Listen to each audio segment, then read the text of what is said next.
Il est 4 heures du matin. Les équipes du commandant de compagnie Claude, Laurent Angouat, embarquent pour le quartier Bayamgam, situé au nord du Cameroun.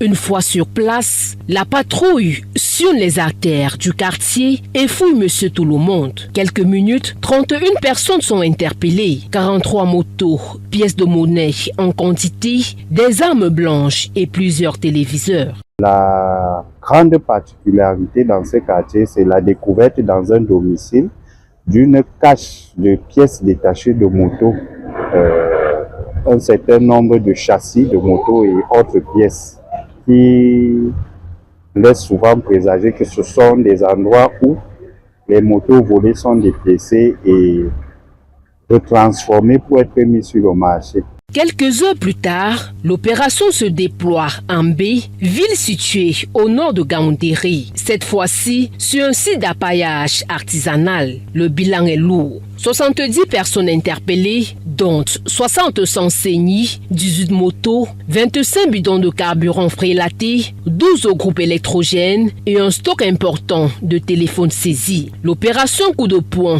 lancée ce 27 août 2025 par la Gendarmerie nationale, est une prescription du secrétaire d'État à la Défense, chargé de la gendarmerie, supervisé par le commandant de la Légion. Le bouclage perpétré dans la zone de Gaouyanga nous a permis d'interpeller 70 personnes, dont 60 dépourvues de CNI, 18 motos également saisies. Et la grande particularité parmi les personnes interpellées, c'était la présence de certains sujets des pays frères qui se retrouvent généralement sans titre de séjour, venant notamment de l'Afrique de l'Ouest. Une autre particularité, c'est que par rapport à l'activité menée dans cette zone, nous avons constaté qu'une forte concentration de bidons de carburant d'origine douteuse se retrouve enfouis dans cette localité de la ville de Mbé. Toutes les personnes interpellées sont invitées à présenter leurs pièces justificatives. S'il y a la facture, on part, on te laisse. Mais s'il n'y a pas la facture, tu pars à la gendarmerie. Et moi aussi, je vois que ce n'est pas quand même mal. Les bandits ont peur de venir dans ces villages.